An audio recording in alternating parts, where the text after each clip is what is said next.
Welcome to Polygamy Storytime.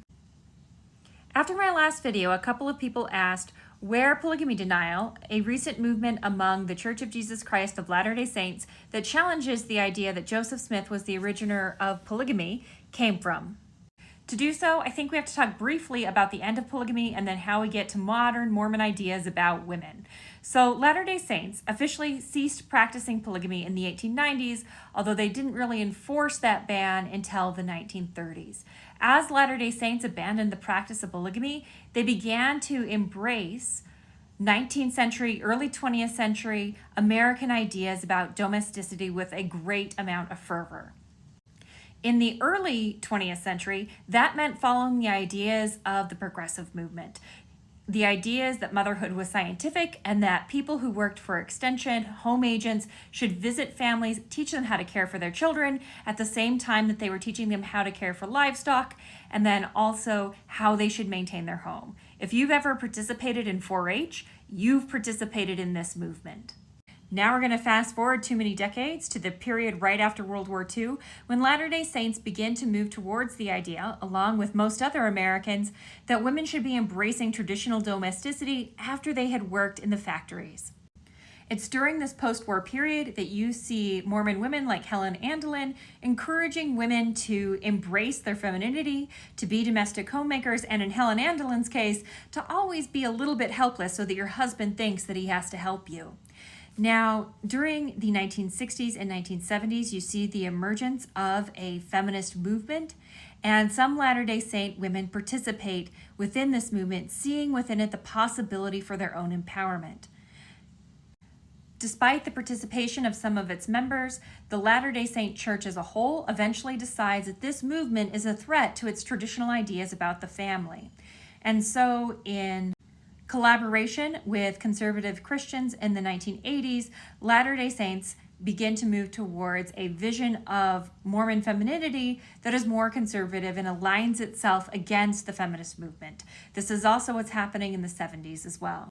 To consummate this, and I choose that word advisedly, in the 1990s, the Church of Jesus Christ of Latter-day Saints issues the Family Proclamation. And the Family Proclamation is meant to argue that these ideas about femininity and the marriage and the family, which have been an important part of this conservative movement, are eternal and have always been at the heart of Mormon ideas of womanhood.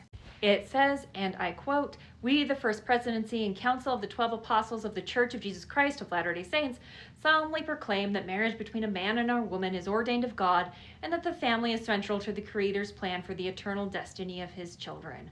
All human beings, male and female, are created in this image of God."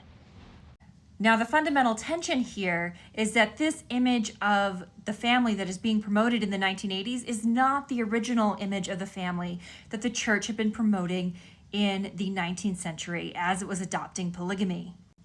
Although people in the 19th century believed that there were essential gender differences, they would have rejected the idea that marriage is between one man and one woman. And although it's possible to read it differently, the Family Proclamation in the 1980s is read as endorsing this conservative, heterosexual, monogamous family that is centered around a man, a woman, and their children.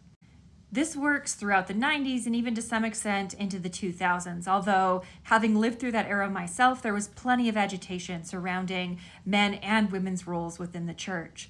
Where this comes to a boil when it comes to polygamy denial is when the church decides in the mid-2000s/late 2000s to begin to release the Joseph Smith papers, the Gospel Topics essays, and to write a new narrative history of the church called Saints.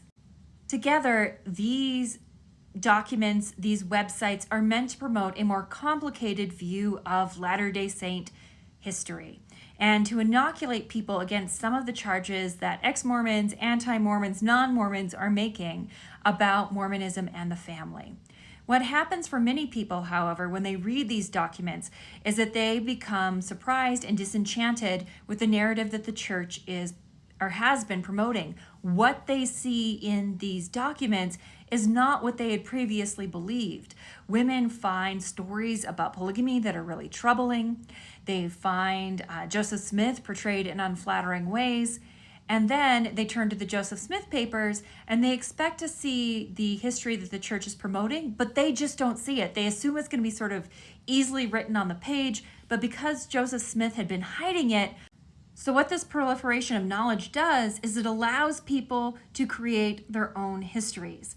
And these histories aren't necessarily built on academic standards in the same way that an academic history book might be. Instead, they're using a common sense reading of history and treating it much the same way that a fundamentalist Christian would treat the scriptures. It's all about that plain common reading of historical documents, of the Bible, and eventually even for polygamy deniers, the Book of Mormon. And so for them, common sense is telling them that Joseph Smith didn't practice polygamy, which they value more than the historical narrative that academics have been weaving.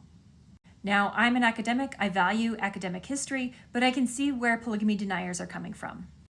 They are skeptical of institutional narratives, they believe in their own intelligence and ability to read documents, and they value common sense readings of history.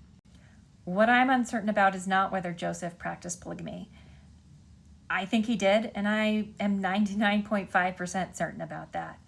But what I am uncertain about is how historians should respond to polygamy skeptics. While I don't believe that they're coming to the right conclusions, I can sympathize with the questions that they are asking.